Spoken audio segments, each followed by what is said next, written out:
all units. Anong nangyari? Dali, tulungan niyo siya! May patay! Isang taksibol taong 2025 habang ginigiba ang isang luma at malayong outpost ang militar sa kabundukan ng Mindanao mula sa siwang ng sementadong pader ng isang tagong bunker sa ilalim ng lupa, isang bagay ang kumalatok at nalaglag. Isang kinakalawang na doktek na may manamuang bahid ng dugo at isang duro na electronic watch. Ama ito'y paari-pala ni Sargento Isabel Reyes, isang 28 taong gulang na babaeng sundalo na natakpuang malamig na bangkay sa lugar na iyon, 15 taon na ang nakalilipas. Bago ang insidente noong Enero 2010, si Sargento Isabel na ulirang anak at tapat sa serbisyo ay natakpuang walang buhay sa loob ng isang nakakandadong bodega.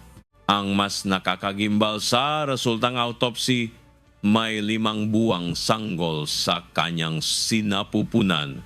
Ngunit napakahiwagang ang pinangyarihan ng krimen. Ang sahig at dingding ng bodega na halos isang selyadong silid ay nakakakilabot sa kalinisan na para bang kinuskos ng bleach kahit anino ngang paglaban ay walang natakpuan. Dali-daling tinapan ng militar ang kaso at pinalabas na ito'y isang desperadong pagpapakamatay dahil sa depresyon.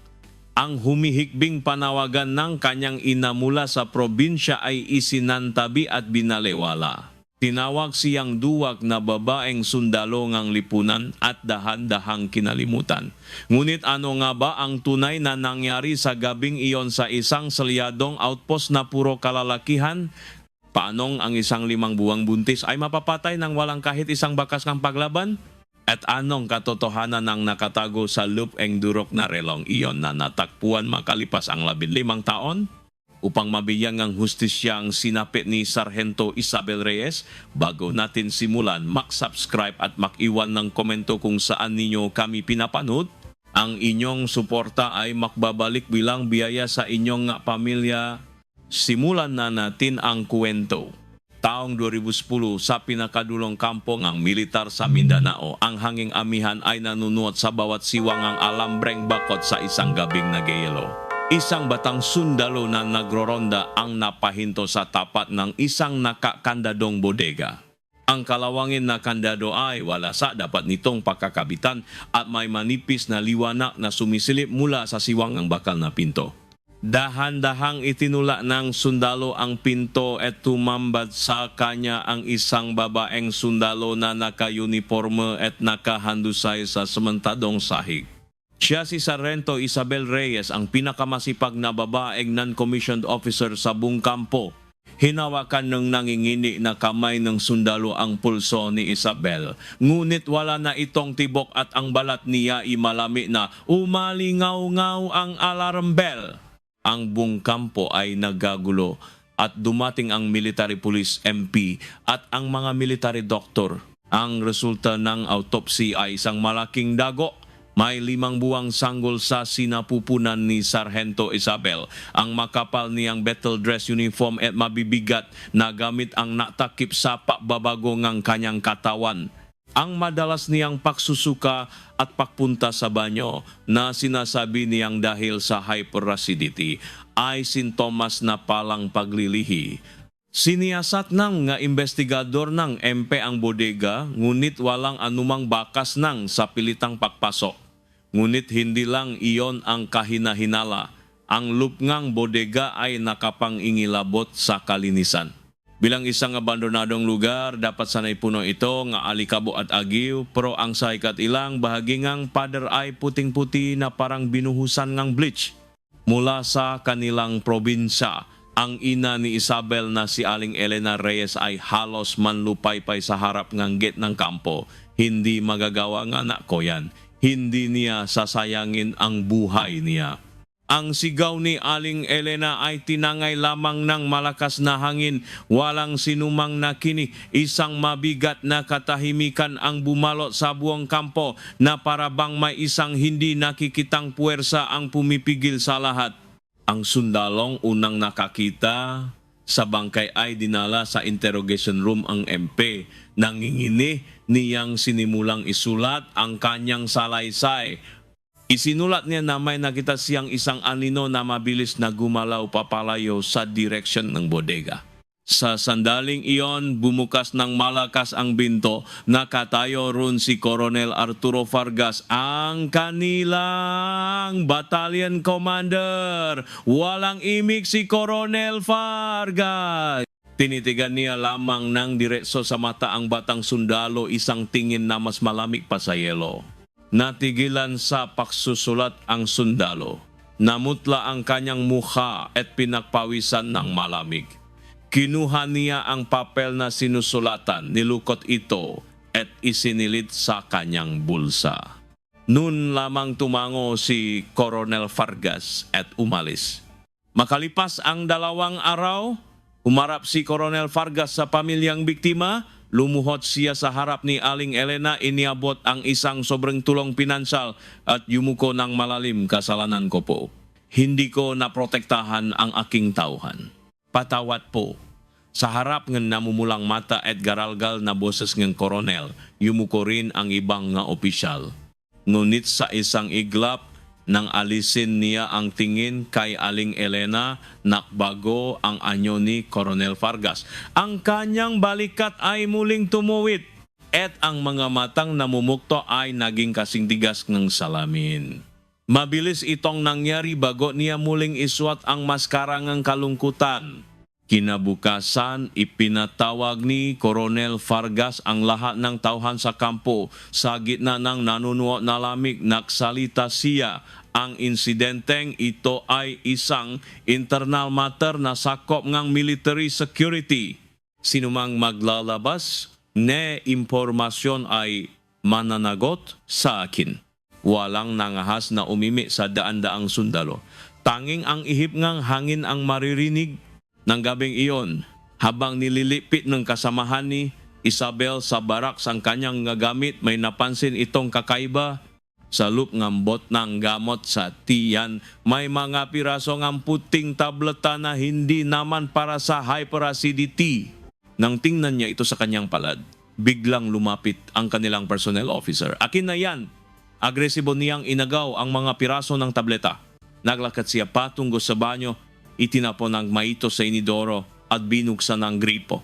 Napatingin na lang ang kasamahan ni Isabel at napakagalabi, ngunit hindi naglakas loob na magsalita. Samantala, sa opisina ni Kapitan Dr. Miguel Castro, ang military doctor, abala ang kanyang panulat sa ilalim ng ilong deslem. Sa medical record ni Isabel, isinulat niya, matinding depresyon, hindi makatulog, ilang beses na sumailalim sa psychiatric counseling dahil sa stress sa trabaho. Ang medical history ng isang sundalong hindi kailanman nakaroon ngang issue sa pag-iisip ay binabago sa dulo ng kanyang panulat. Inilagay niya ito sa isang sobra at dinala sa opisina ng MP. Ginamit ng mga investigador ng MP ang pinekeng medical record, ang kawalan ng bakas ng paglaban sa crime scene at ang perpektong alibi ni Coronel Vargas upang buuin ang kanilang report. Ang huling linya, isinasaad na napakamatay dahil sa personal na problema. Ang pagkamatay ni Isabel ay tinuldukan sa loob lamang ng ilang araw. Lumipas ang 2 linggo, ang sentro ng investigasyon ay isa. Nasaan si Coronel Vargas nung gabi ng insidente? Ipinakita ni Coronel Vargas ang duty logbook. Nakasulat doon na siya ay nakaduty sa command center. Katabi ang kanyang panggalan ay ang pirma ang communication specialist na si Privat Marco Santos. Ipinatawag si Privat Santos, nangginginig ang kanyang magakamay abang nakaupo. Pawis na pawis siya at hindi mapakali ang nga mata. Toto bang kasama mo ang koronel sa command center ng gabing iyon? Tanong ng investigador. Natuyo ang lalamunan ni Marco. Sa sandaling iyon, may narinig siyang yaba ng bota sa labas. Sumilip siya sa maliit na salamin sa pinto at nakita ang mukha ni Coronel Vargas na dumaan. Natama ang kanilang mata sa loob lang ng isang segundo, ngunit sapat na iyon para bumaksa ang temperatura sa loob ng silid. Umarapi si Marco sa investigador. tumigil ang pangingini ng kanyang kamay. Opo, tama po, makasama po kaming koronel sa command center ng gabing iyon. Matatak ang kanyang boses, ngunit ang likot ng kanyang uniforme ay basang-basa na sa pawis. Hindi ito napansin ng investigador o marahil ayaw niya itong pansinin. Samantala, ang doktor na nagsagawa nga autopsy ay naalangan sa harap ng kanyang report.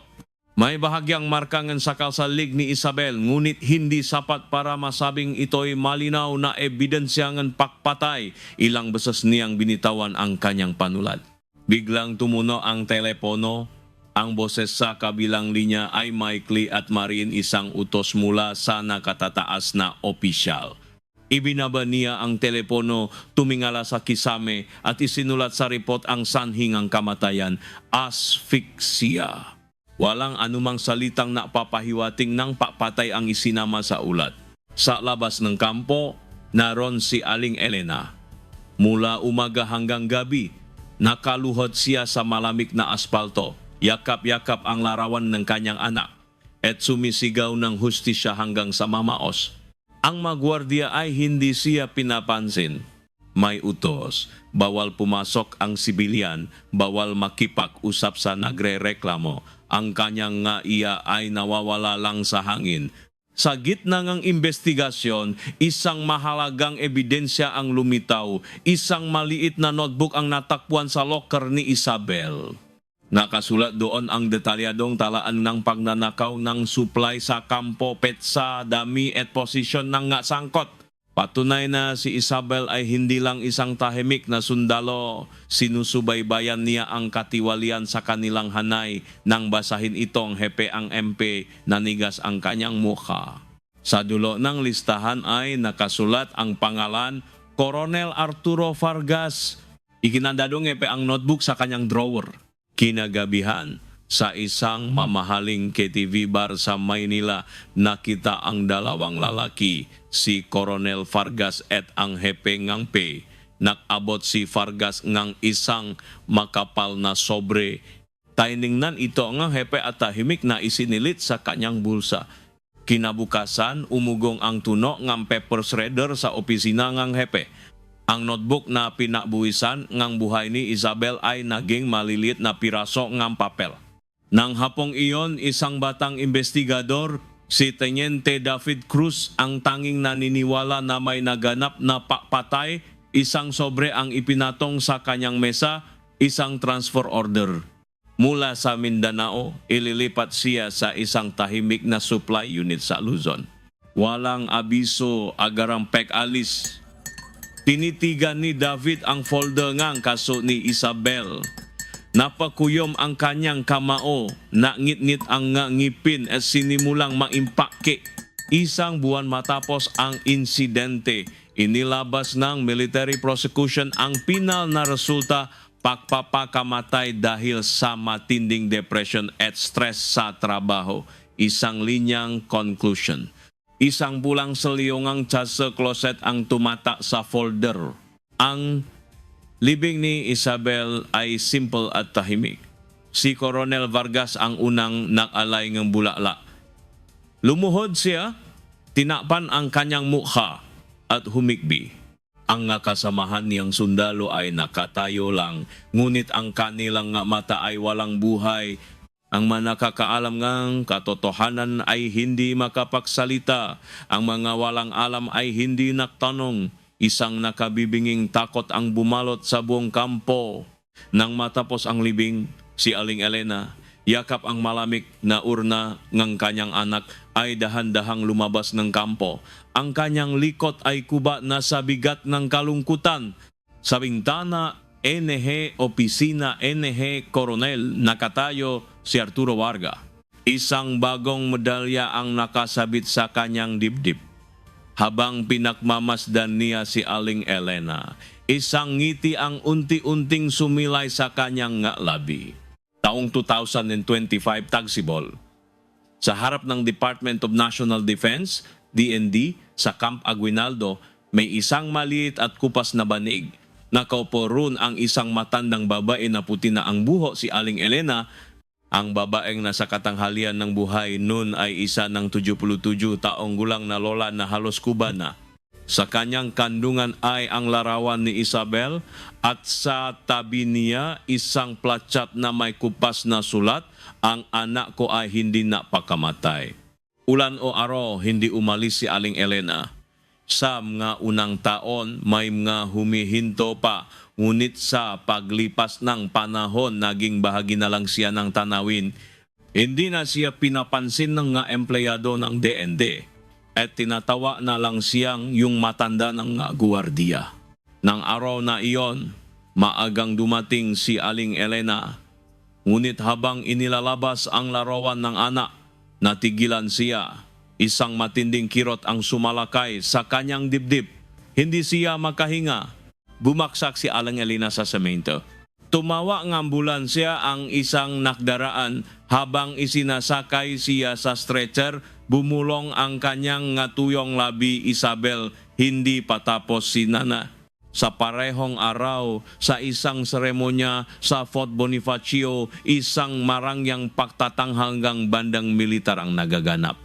Isang lalaking naka-unipormang puno NH medalya ang umakyat sa entablado, si General Arturo Vargas. Ang dating koronel ay isa ng division commander. Malapat na ang balikat, may mga puti ng hibla ang buhok at mga matang sanay ng tumingin ng mababa sa iba. Ngumiti siya habang sinasaluduhan. Ang mga dating kasabwat niya ay nasa matatas na posisyon na rin. Ang military doctor na si Miguel Castro ay director ng isang malaking military hospital. Ang hepeng MP na tumanggap ng suhol ay nasa isang mahalagang pwesto na sa Inspector General's Office. Ang personnel officer ay isa ng Chief of Staff.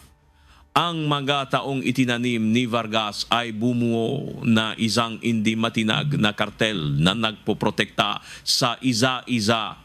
Ngunit may isang taong naiwan sa ilalim ng lahat ng ito, sa isang eskinita sa Tondo, sa isang madilim na silid na puno ng boteng ala, nakahandusay si Marcos Santos. Ang dating communication specialist ay 38 anyos na ngunit muka ng 50 sa kapabayaan. Pagkatapos ang serbisyo, hindi siya naktagal sa anumang trabaho. Binabangungot siya, nakukulong sa bodega at bigla na lang umiyak. Ngayon, ang tanging trabaho niya ay mangalakal ng basura. Sa kanyang pagtulog, bumubulong siya. Hindi ko po siya kasama ng gabing iyon, walang nakakarinig. Samantala, isang malaking proyekto ang sinimulan sa Mindanao. Ang lumang outpost ay ginigiba para tayuan ng mga bagong pasilidad para sa Joint Peace and Security Teams. Kasama sa gigibayin ang kampo kung saan namatay si Isabel. Ika-4 na araw ng demolisyon. Habang winawasa ng isang backhoe operator ang pader ng bunker, may kumalatok at nahulog. Bumaba ang operator at dinampot ang isang maliit na bungkos na nakabalot sa plastik. Sa loob, isang dogdag at isang electronic watch na puno ng alikabok. Hindi ito ordinaryong relo, ito ay isang high-grade waterproof na relo para sa Special Forces. Sa likod, may nakaukit na inisyal. Natigilan ang operator. May namong tuyong dugo sa DOCTEC. Dali-dali siyang tumakbo sa kanyang supervisor, ngunit isang opisyangang militar ang humarang sa kanya, bawal ilabas yan. Akin na. Sinubukan agawin ng opisyal ang gamit. Umatras ang operator. May dugo po ito. Kailangan itong i-turn over sa pulis. Sigaw niya. Napambuno sila. Nakataon. May isang investigative journalist doon na nako-cover ng proyekto. Agad niyang kinunan ng litrato ang eksena, ang DOCTEC, ang relo at ang mukha ng opisyal na pilit itong inaagaw. Ipinos niya agad ito sa kanyang news channel na may caption, "Duguang DOCTEC at relo natakpuan sa Ginibang Outpost, militar sinubukang kunin, sumabog ito online." Isa sa mga nakapanot ng balita ay si David Cruz, ang investigador na inilipat 15 taon na ang nakalipas nang makita niya ang DOCTEC sa TV, nanlaki ang kanyang mamata. Kinilabutan siya nang makilala ang serial number. Hindi niya ito malilimutan. Binuksan niya ang isang lumang baul. Nasalup ang kopyang kanyang nga investigasyon at litrato mula sa crime scene nga dokumentong palihim niyang kinopya bago siya umalis. Isinilit niya ito sa isang bag at kumaripas ng takbo papunta sa TV station. 15 taon na ang nakalipas, isang babaeng sarhento ang namatay sa kampong iyan. Sabi nila nakpakamatay. Pero sigurado ako pinatay siya, sabi ni David sa journalist. Nakatinginan sila. Lihim nilang kinausap ang backhoe operator at nakuha ang relo. Tinitigan ito ni David, basa ang salamin at UP ang isang gilit na parabang sinadyang apakan. 15 taon kitang hinintay, bulong niya. Dinala nila ang relo sa pinakamagaling na private forensic lab sa bansa. Pagkalipas ng 1 linggo, ipinatawag sila. Sinadya itong sirain sabing hepeng lab. Ipinakita niya ang larawan ng relo. Malinaw ang marka ng swelas ng combat boot sa ibabaw nito. Inapakan ito ng paulit-ulit. Ngunit may isang bagay na hindi alam ng sumira nito. Isa itong special issue, high durability watch. Ang matibay nitong kahaang sumalo sa impact, kaya't ang memory chip sa loob ay himalang nakaligtas. Sunod niyang ipinakita ang isang close-up na larawan ng baso na salamin. Nang mabaso ang salamin, pumasok ang maliliit na bagay mula sa labas. At nang muli itong apakan ang piraso ng salamin ay nagsilbing selyo. Sa pagitan nga basa na salamin may matuyong pirasong balat at pawis. Ang pawis at balat mula sa swelas ng botang pumatay ay na-preserve sa loob ng 15 taon. At isa pa, sabi nga hepe, may nakuha kaming isang audio file mula sa memory chip. Hindi pa malinaw, pero kumpirmadong may boses ng tao. Nang gabing iyon, ipinalabas ang isang special report. Inilahat ang kwento ni Isabel, ang kahina-hinalang investigasyon at ang audio waveform mula sa relo. Sa hinna nito, lumabas ang muka ni David Cruz. Ako ang investigador ngang kasong ito 15 taon na ang nakalipas. Malinaw na may pakpatay na naganap. Pero pinatigil ang investigasyon at inilipat ako dahil sa aking ulat. May isang taong namatay ng walang hustisya. Panahon na para marinig ng buong bansa ang katotohanan. Nag-alap ang buong Pilipinas. Nag-trending ang kaso online. Nagtipon ang nga tao sa harap ng DND na may mga kandila. Nanawagan ang senador at kongresista ng muling pagbubukas ng kaso. Napilitan ang DND na pumayag sa isang joint investigation na pangungunahan ng NBI at PNP. Unang hinanap ng bagong task force si Marco Santos. Natakwan nila siya sa isang madilim na silid sa Tondo, lasing at walang malay. Sa interrogation room, hindi siya makapagsalita, nanginginig lang. Inilata NH investigador ang kopya NH logbook na may pirma niya. Sa sandaling iyon, bumuhos ang galuhan ni Marco galuhang kinimkim niya sa loob nga 15 taon. Hindi ko po siya kasama ng gabing iyon. Sigaw niya sa gitna ng pagiya. Kinuha niya ang panulat at isinulat ang lahat.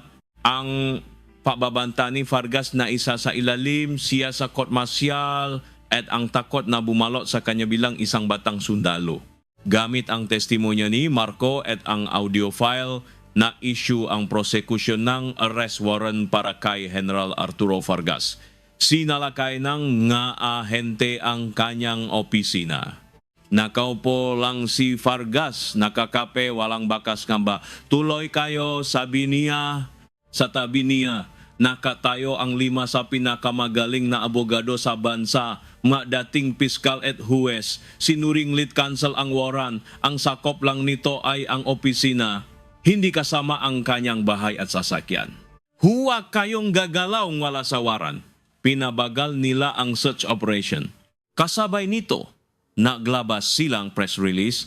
Ang testimonya ni Marco ay hindi kapanipaniwala dahil isa siyang lasenggo at ang pahaya ni David ay ganti lang dahil sa kanyang pagkakalipat. Samantala, sa ospital kung saan naka-confine si Aling Elena, may 2 kahina-hinalang lalaki na naktatanong ng kanyang room number. Nang hindi papasukin, naupo sila sa lobby, nakatiti sa direksyon ng kanyang silid. May mga tattoo sila at may makapal na sobra sa kanilang bulsa. Sa araw ng hearing para sa arrest warrant sa loob ng korte, nagsimulang kontra-atake ng mga abogado ni Vargas. Ayon sa pagsusuringang aming mga eksperto mula sa Amerika, ang audio file na nakuha ay may mga palatandaan ng pagiging gawang ng artificial intelligence.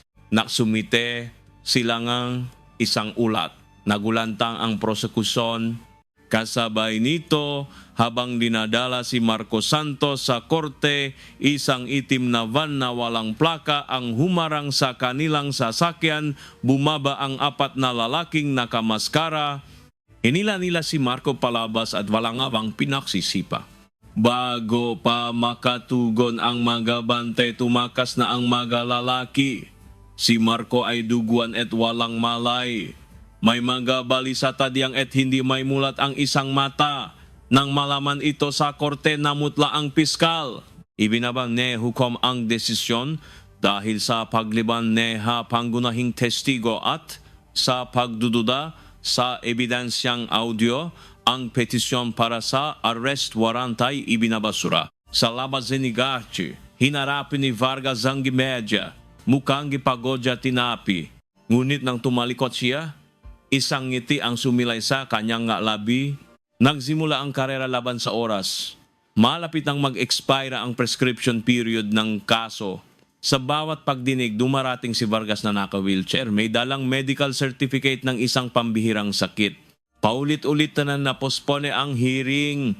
Isang gabi, 2 lalaki ang pumasok sa silid ni Aling Elena sa ospital. Ibinagsak nila ang isang bag na puno ng pera sa kanyang kama.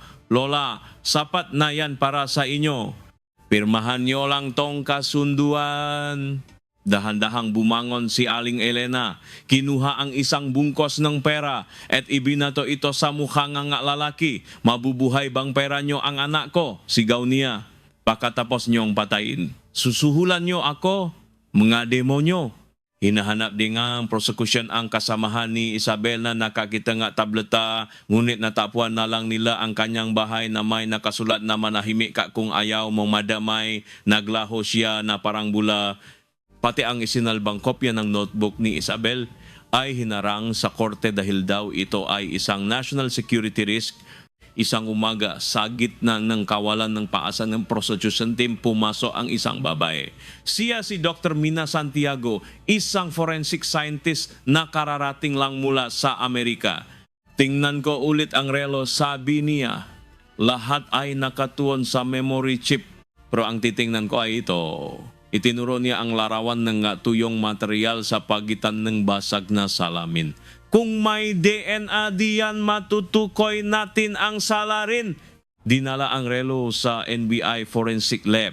Maingat na kinuha ni Dr. Santiago ang mapiraso ng balat. Isinalang ito sa DNA amplification. Pakalipas ng 4 na araw, isang himala ang nangyari. Nakamalay si Marcos Santos. Sa harap ng piskal, bumulong siya, may sasabihin pa po ako. Nang bumalik ang koronel ng gabing iyon, may inilabas siya sa kanyang bulsa. Isang relo. Ibinaksa niya ito sa sahig at paulit-ulit na inapakan ng kanyang bota. Nakita ko po ang lahat. Kasabay nito, sinalakay ng ahente ang bahay ni Dr. Miguel Castro, ang dating military doctor. Sa isang tagong safe, natapuan nila ang isang lumang voice recorder. Nang i-play ito, narinig ang boses ni Vargas, lakasan mo pa ang dosis ng pampatulog, hindi siya pwedeng magising. Sumagot si Castro, Coronel, halos nakamamatay na po ito. Problema mo na yan. Kawin mo ang iniutos ko, sakot ni Vargas. Napo si Castro at sumuko, makikipagtulungan na po ako. Siya ang gunang bumaliktad para iligtas ang sarili. Nang hapon ding iyon, tumawag si Dr. Santiago. Tagumpay ang DNA amplification. Ang DNA mula sa balat sa relo ay 100% tugma sa DNA ni Arturo Vargas. Kasabay nito, nagtagumpay din ang NBI sound engineers na linisin ang audio file. Isang 15 segundong recording ang tunong ang katotohanan sa gabing iyon. Sinubukan ng abogado ni Vargas na kontrahin ng ebidensya pero walang eksperto ang gustong tumestigo para sa kanila. Napakalinaw ang resulta ng NBI. Kinagabihan, Sinabi ng lead counsel kay Vargas, General, kung itutuloy natin ito, bitay ang kaharapin nyo, mas mabuting umalis na kayo ng bansa. Sa isang abandonadong pier sa Cavite, isang itim na kotse ang huminto.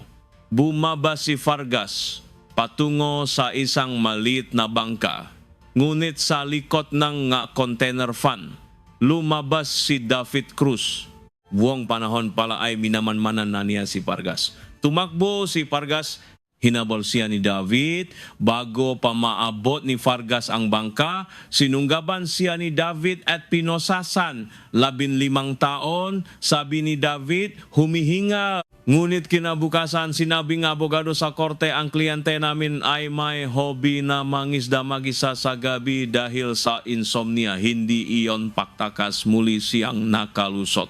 Pero ngayon, hawa ng prosekusyon ang lahat, ang DNA, ang audio, ang recorder at ang testimonya ni Marco. Babaguhin natin ang kaso, sabing lead piskal. Mula homicide, gagawin natin itong murder. Sa araw final hearing, puno ang korte. Naroon si Aling Elena, bagong labas sa ospital, payat at putla, ngunit tuwit ang likot, hawak ang dogtek ng anak. Pumasok si Vargas, hindi na naka-wheelchair, kundi naka-eleganteng suit. Wala akong kasalanan, biktima akong pamumulitika, sigaw niya. Tumayo ang piskal, hawa ang relo. Ang DNA sa relong ito ay 100% tugma sa akusado. Naging maingay ang korte. At ngayon, pakinggan natin ang huling tunok na naitala ng relong ito. Tumahimik ang lahat. Unang narinig ang kaluskos, sumunod ang isang hirap at garalgal na boses ng isang babae. Tila sumisigaw mula sa ilalim ng tubig, unti-unting nawawalan ng hininga. Napahikbi ang marami. Nanginginig si Aling Elena habang umagos ang luha sa kanyang mukha. Sa huling segundo matapos ang katahimikan, isang malinaw na boses ng lalaki ang narinig, isang salita na punong pakasuklam at pang-alipusta. Nag-freeze ang buong korte. Ipinakita ng piskal ang voice print analysis. Ang boses ng lalaki ay 99.7% tugma sa boses ni Arturo Vargas.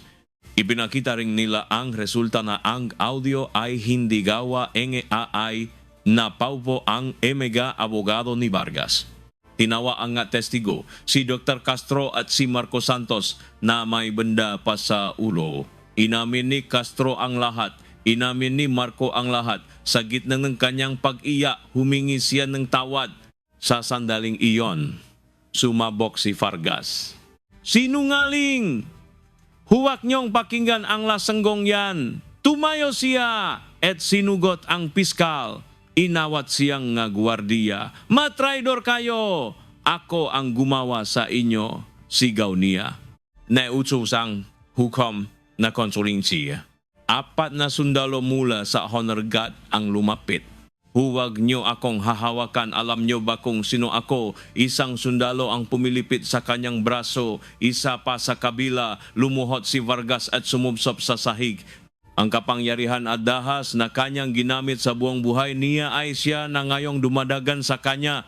Walang nagsalita at biglang may isang pumalakpak. Sinundan ng isa pa hanggang sa ang buong korte ay umugong sa palakpakan. Hindi sila pinigilan ng hukom. Sa gitnang lahat, si Aling Elena ay hindi pumalakpak. Niyakap niya lang ang doktek ng kanyang anak at tahimik na umiyak. Isang buwan ang lumipas, araw nga to, daan-daang tao ang nasa labas ng korte. Pumasok si Vargas. Hindi na nakasweet kundi uniformeng bilanggo, nakatsinalas. Payat na payat at may galit sa mga mata. Tumayo ang hukom. Hinahatulan ang akusadong si Arturo Vargas ng parusang kamatayan. Nahiyawan ang tao. Hinatulan din ang kanyang makasabwat ng mahahabang pagkabilanggo. Sa harap, isang malakas na hikbi ang narinig si Aling Elena. Isang iyak na hindi na niya napigilan, ang iyak na kinimkim niya sa loob nga 15 taon sa kalsada, sa harap ng kampo at sa higaan ng ospital. Dinala ng mga gwardiya si Vargas palabas. Nang pumigla siya, inosente ako, gawa-gawa lang ito. Kinalatkat siya na parang hayop palabas kang korte sa harap ngang daan-daang taon na nakatingin sa kanya nang may malamig na pakasuklam. Walang sumigaw, walang nang alipusta. Tinitigan lang nila siya, isang tingin na mas mabigat pa sa anumang sigaw. Sa labas, nayakapan ang prosecution team. Nakatayo si David Cruz sa hakdanan, tumingin sa malayo at dahan-dahang sumaludo. Isang saludo para sa isang taong hindi nakikita. Isang linggo ang lumipas, naglabas ng public apology ang DND. Itinaas ang ranggo ni Isabel postmortem sa libingan ng Mabayani. Isang formal na seremonya ang ginanap. Sa ilalim ngang mainit na sikat ng araw, nakatayo si Aling Elena sa harap ng puntot ng anak. Hawa niya ang larawan ni Isabel at ang relong inayos na. Ang segundro nito ay muling umikot, tik-tak-tik-tak. Inilapak niya ang relo sa puntot. Isabel, anak, nagtagumpay si nanay. Isang ngiti ang sumilay sa kanyang mukha, isang ngiti na salop ngang ipablas taon ay ngayon lang muling nakita. May luha sa kanyang mata, ngunit ang kanyang labi ay nakangiti. Sa larawan nakangiti ng matamis si Sargento Isabel Reyes. Sa malayo narinig ang isang pagsabog, ang lumang outpost sa Mindanao ay tuluyan ng gumuho. Sa lugar na iyon, isang maliit na bantayo ang itatayo. Sa libingan ng Bayani, umihip ang hangin ng taksibol. Ang segundrong relo ay patuloy na umiko, tikta, tikta. Ang oras na uminto 15 taon na ang nakalipas ay muli nang tumatakbo. Ang katotohanang ibinaon sa semento ay sa wakas ay nakalaya na. May isang bagay na hindi kayang talunin ng kapangyarihan, pera o panahon. Ang pagmamahal ng isang ina, ang pananabing ng isang taong hindi, sumuko ang siyang gumiba sa pader ng kasinungalingan. Pinapaalala sa atin ng kwentong ito na walang sikretong hindi nabubunyag at ang tunay na pagmamahal ay mas makapangyarihan kaysa sa anumang puwersa sa mundo. Kung napakinggan ninyo ang buong kwento, mag-iwan naman po kayo ng komento kung taga saan kayo at kung ano ang masasabi ninyo. Salamat po.